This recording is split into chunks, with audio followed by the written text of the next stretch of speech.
Hello there, Tristan Ogilvie here, alongside my caddy, Luke Riley. Hello. You don't mind being the caddy, do you? No, I don't mind hauling your clubs around. Handling my wood Handling and your all that good stuff. This is cleaning your balls. Let's keep it.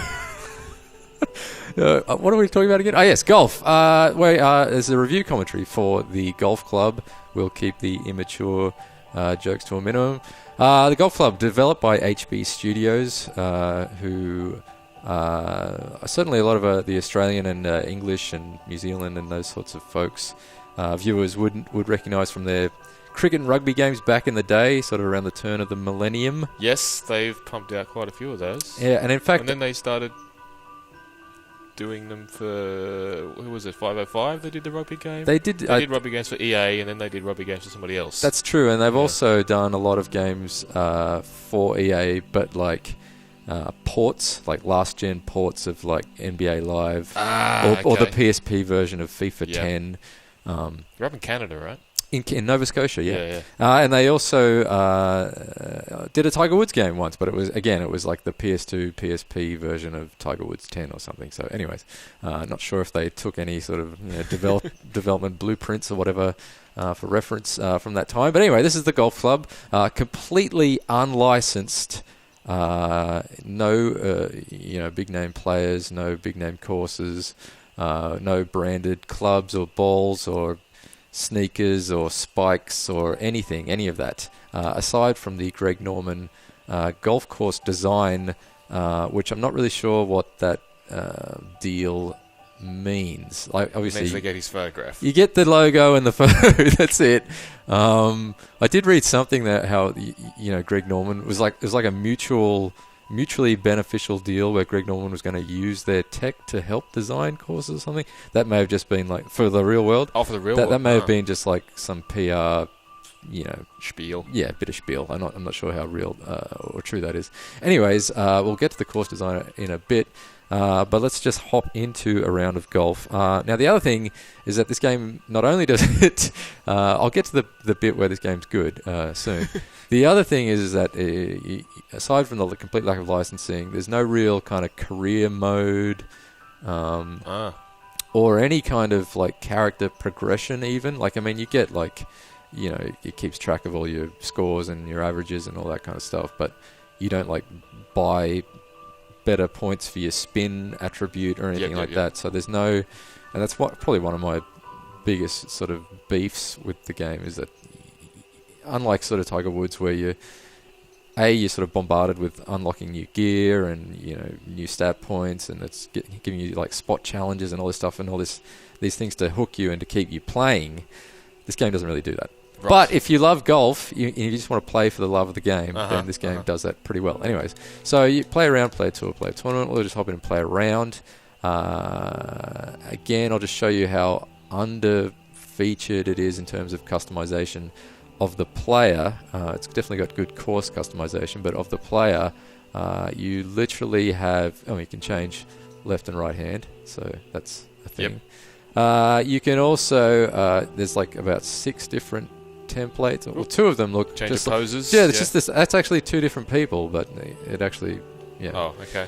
Yeah. Anyways, they count as 2 different types, and you got the different racial groups, and you've got 2 women to 4 men, or I guess 3.5 men, because 2 of these guys look like they're the same guy. Yeah. Anyway, slightly unbalanced in terms of gender equality. You can change the color of the hats. Oh, good. You can All right, let me write that down. You can change the color of the glove and so on. But can you change the color of the pants? You can change the color of the pants. Okay, good. So I'm glad you're still in. But very underfeatured in this. I mean, it may as well be a stick figure in some regards. Like, you're not really custom. You can't make it look like yourself. You can't make it look like Ronald McDonald. You can't make it look like Arnold Palmer. You're just stuck with Mr. Generic Man, but it's just an avatar. It's just a body. I guess it's interesting though, because we've seen, like you and I have definitely seen how much success you can sort of glean from having a robust character creation system where people could share characters and players. It's a good way of... With Don Bradman cricket. Yes, exactly. It's a good way of dodging the lack of licensing. Yeah. In this instance, it's not there. It's not there at all. Perhaps it could be something added. I don't know. I mean, I know this game was like it came from early access. Yep. It's now like full access Steam. So this is very much the final deal. Maybe golfers are more litigious than cricket players. Well, yeah, maybe. So, anyways, we'll just hop into a game now. Okay, so we've got the courses here, rated by user ratings, and if I go in here, this is filtered by this. These are the ones with the official badge on the left there are actually created by HB Studios, but then you see some that have just been created by just users. And if I turn off the suggested filter, you can see the public courses. You can look down the bottom there, 9,268 courses found. And when I checked this like a few days ago, it was only 5,000. So it's growing exponentially. Creative titles here. I can't drive 1,000 yards. I don't know what that's referring to. But yeah, so basically that's the big thing with this game is the course creation and sharing of those courses. That's good. That's good, especially when we get to the course creator in a moment, and how sort of robust it is. But yeah, like, so if I did a search here for, say, Pebble Beach, or just Pebble, it'll show me those smartwatches. No, Pebble, okay, so we'll just go to the next page. So there's a Pebble Beach course, so it's only got a 2.1 rating, so it's probably not the best Pebble Beach, but as you can imagine, as more people play this and the more creative types, get into this, there'll be some better recreations of these courses from real life. Let's have a look at Augusta for a second. So yeah, Augusta National 6.2 ratings, so probably pretty decent. There's a 6.8 there as well. Anyways, so I'll just hop in because I'm talking and playing at the same time. This game is quite difficult. Yep. I'm going to choose one of the easy. I might just back out here. Choose Castle Creek's one of the easier courses. Okay.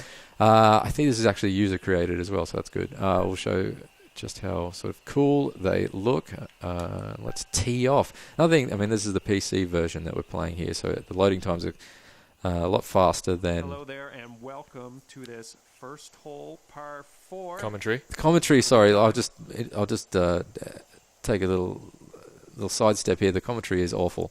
I mean, I don't know, it's not like a known talent. It sounds like just a bored Canadian, I guess one of the members of the dev team, perhaps, I'm not sure. But what he says gets cycled pretty quickly. Yeah. Anyways, yeah, so here we are, about to tee off. So all that stuff, you've played that. I know you're not a big golf fan, but you've played the Tiger Woods games. Yeah, totally. And they try and sex up golf a bit. Yep. With the sort of bullet time cameras and the smoke trails and all the meters and the stuff. Yeah. Yeah, and often when you hit a good shot, the camera switches to like a anamorphic widescreen shot, right, and it's very cinematic. There's none of that here, none of that at all. This is more like a reproduction of just you out on a golf course. It's very quiet. There's no gallery. Like there's no. I can't switch the camera, but there's no crowd to watch you or cheer you to sort of boost your ego. There's nothing. So even during the tournaments, there's no like crowds or anything. I don't think so. Yeah, no. Strange. Yeah, it is. It is. Yeah. In that sense, in the sense of a tournament, you'd expect someone would turn up, even if it was just your wife, whatever. But so and there's no real assists either. Like obviously. Some games, not Tiger Woods perhaps, but some games use swing timers and things like that. You give you a better sort of visual representation of your power and that kind of stuff. Yep. There isn't any of that. There's nothing to really. There's no kind of like virtual caddy to tell you which club to use, or you're kind of on your own a bit. I mean, you've got the sort of the sort of flyby camera kind of thing like that, and also like a top-down view just showing you sort of distance. Yeah. Excuse me, my throat's a little dry, but as is this game. This game's very dry.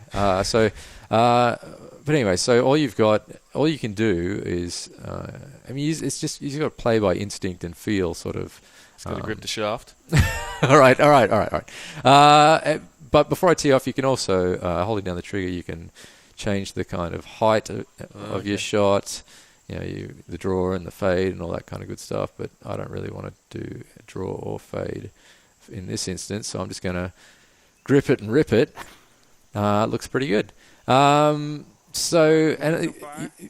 other thing is that it's very sensitive when it comes to the thumbstick. I mean, you use the thumbstick in the Tiger Woods games as well, but this one, I've got quite crooked thumbs.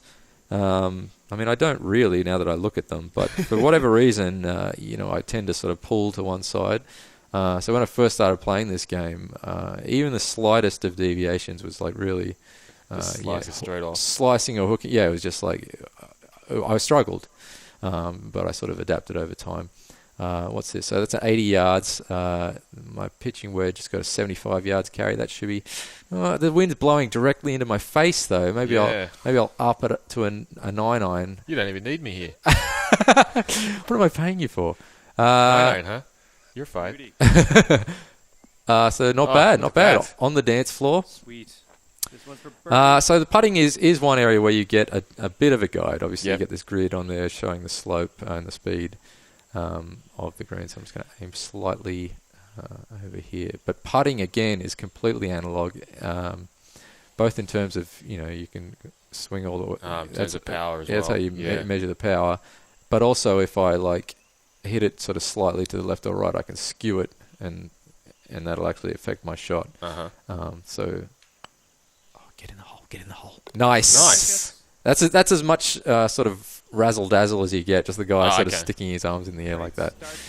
No fist pumps. No fist pump. I think the fist pump is owned by Tiger Woods. Okay. That's one of his. So I might just play another quick hole here before we hop out and look at some of the course creation. Windy out there, so keep that in mind as you go onto the tee. I mean, he almost sounds like Bill Murray in Caddyshack, which is kind of a nice touch, I guess, if that was deliberate. But anyway, so here we are again, teeing off. It's hard to kind of talk you through it. Yeah. Because it's more about the feel of it.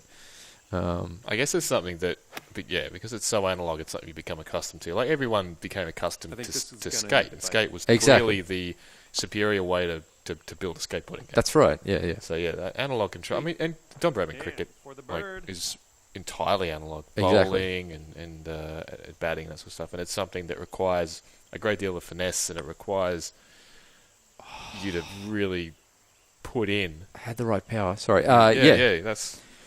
You have to get practice accustomed with the controls. So you can't be awesome straight off the bat. I guess that's not a bad thing necessarily. No, I like it. I do like it. It's just you really have to work at it. Yeah. I understand. Whereas Tiger Woods, you can kind of be awesome, especially since you can jump into Tiger Woods and you can just be Tiger Woods if you want. Yeah. So you're hitting 350-yard drives or whatever. That is a nice hat though. You're gonna have to be careful. I agonised over the three colours available before I settled on that one. Bet if you buy a hat like that, you get a free bowl of soup.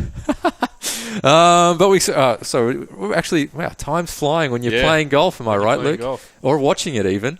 So I might just hop out of this now. But yeah, so just finally, the other thing is in Tiger Woods where you hit a shot and then you're like, I've sort of hit that slightly to the left. I better hammer the spin button to direct it back and magically. You can't do that either. All of the spin is handled via this before you tee off. Yep. And it's kind of out of your hands from there. I guess that's realism that's they're going for. Exactly. And the power as well. You can kind of affect the power in two different ways. You can either affect it by just shortening your backswing. Yep. Or you can also affect it by just pushing forward a little slower.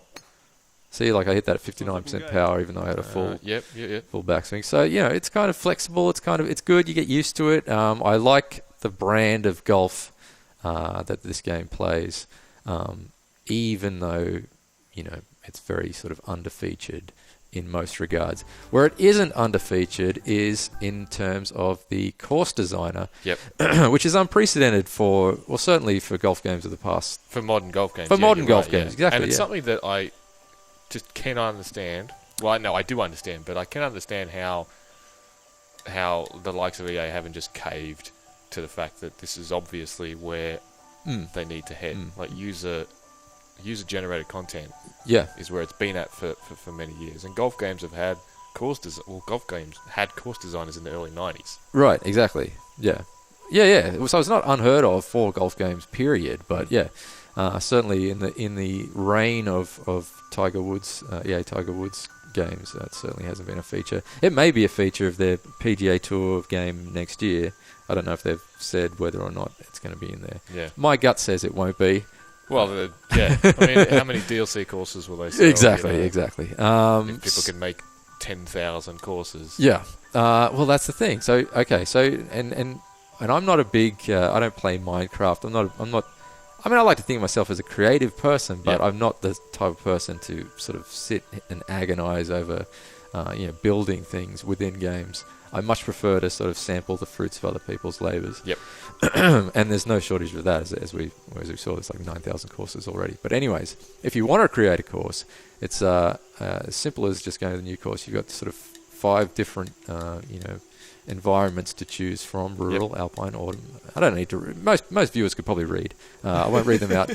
Links, of course, is the Scottish. The pure for the purists. I guess. But let's go with alpine. I like alpine.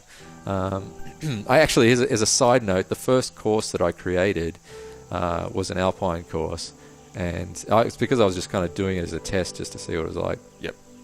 And I had to give it a name, and I called it the Tristan Alps. Very creative name. Yes. Like I said, I'm a creative guy. But when I published it to the network, because the last 2 letters of Tristan are AN, the first 2 letters of Alps AL, it censored my name, ANAL. Right? So just a little tip out there: don't try and hide, whether on purpose or accidentally. I mean, that's not even like. I mean, that's a scientific term. Yeah. Anyways, so from here you've got the terrain options. This is a very broad set of parameters. So if I want to reduce the number of trees, I can dial it down, and it'll just.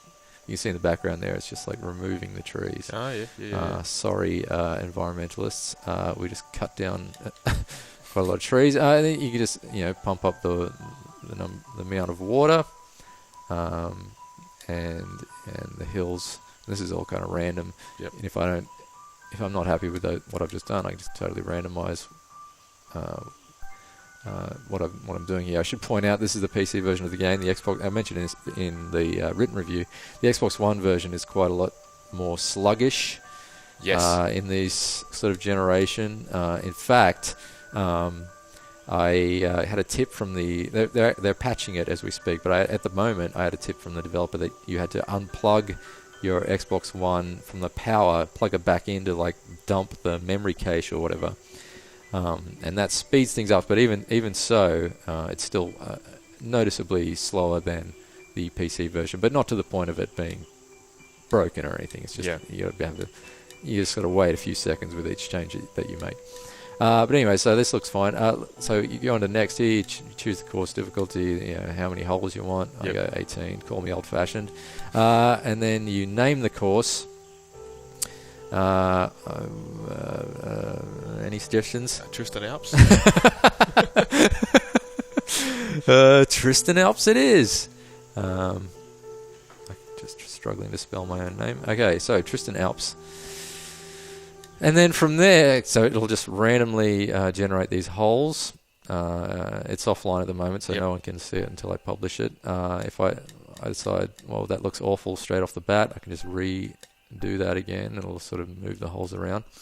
And then, that looks good. And so then I can jump into edit holes, and I can sort of zoom in and out here. And so I'm zooming down here into this hole. And I decide that I want to... Well, I can move the entire hole if I want. Yeah. So I can move it... Zoom out a bit. I can move it over here. And this is all... pretty quick on the old PC. I can sculpt the land. Yep. So if I want to, say, raise this up a little bit.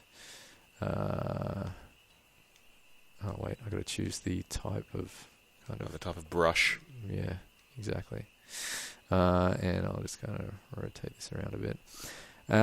And then, so we're just going to raise this up a bit. And it'll just generate a kind of lump there. I don't know why you'd ever do that, but you can. If you want to get a kind of mini golf kind of feel to your golf courses, you can. Hey, has anybody made a mini golf course? That'd be interesting. That's a good question. I haven't actually searched for that. But this is. I mean, you could just. Can you like brush the hill tool across like parts of the terrain to just like kind of like it was like Mod Nation races. I was playing back in the day where you could kind of do a lot of this stuff as well, which was quite well featured. Right. Wait, so you mean like sort of drag? Yeah, can you kind of drag that like tool around? Like a kind of a Photoshop blur kind of thing? No, you kind of have to start. You can just have to like sort of build on it. I mean, you can pick things up and move things. Yep. As well. Oh, look at that. So interesting. You'd never see that in nature. So then, oops, I've hopped out too far. Then we can add, let's say, that's just sort of tweaking the amount of water. Oh, there you go. Nice. This is Kevin Costner's golf course. That's awesome. Now I've kind of backed out too far. So it's kind of hard to talk. Well, I mean, I always thought that in the Tiger Woods games, like I kind of played them a bit on PS2. Right. That was sort of the right era for me when I was in uni, and we were just playing fun games that were fun to play with 4 or 5 mates around. Yep. And I always thought the fantasy courses in that game, sort of back in the era of like Tiger Woods 2003 and 4 and that sort of stuff, when they had those Scottish castle courses. Yeah. The ones on giant hills with enormous lakes. And was there a course in that game called the Predator? And it was like super, super hard and had like just hazards everywhere. And I think it was called the Predator or something. Yeah. Anyway, I always thought the fantasy courses were really, I don't know, a great deal of fun when the greens are out on little islands and stuff. Right. So I've just added a bunch of hazards here. Yep. Sorry, you. No, I'm done. I don't know if you finished your thought. Okay, sorry. And you can set the par for the hole and move the hole. Oh, sorry, I already did that. But you can add to the fairway if you want. Get a little chunk going off here for some reason. Mm-hmm. And you can pick things up. You can pick up this bunker and move it entirely, and so it's very flexible. You can move the clubhouse if you want. We are running a bit long, but this is just a little bit of a look at the course design. But basically, it's very flexible, and certainly, nothing really like this has ever been seen before in a golf game. And I can also, if I'm unhappy with the Alps, I could go ahead and change it to the desert. It kind of makes a mockery of the Tristan Alps name. Now it's ironic. No, it's an ironically titled golf course. A lot of people like those. You can change the time of day as well, if that matters to you. So the time of day doesn't change the course of your game, but you can set the course. Okay, you can just set, exactly. Yep. And also, you can change the slope of the green and the speed of the green and all that kind of. It's quite minute when you really dig down to it. Yeah. We'll say. Look, it's the Trisps. Oh yeah, so it instantly censored it. The Trisps. And that is, I don't know why I saved that, but anyway, so. So that is the golf club. A little underfeatured, definitely lacking in presentation, and sort of player progression and customization. But it plays a good game of golf, and theoretically, it could have you playing for a long time, given the excellent course design. Whether you use it or whether you just use the products of it from the other users. Yeah. I've given it... feels like a good step in the right direction for a golf game to have such a robust course editor. Yeah, well, I mean, particularly since there's no EA Sports golf game this year, it's quite a good timing for a new franchise to kick off. We'll see if the Golf Club 2 emerges next year head to head with PGA Tour. But anyways, for now, this is kind of the only sim golf game on next-gen consoles, but it's also available on PC. Check it out. I gave it a 7 out of 10. The Golf Club. Hope you're still awake out there. Bye. Bye.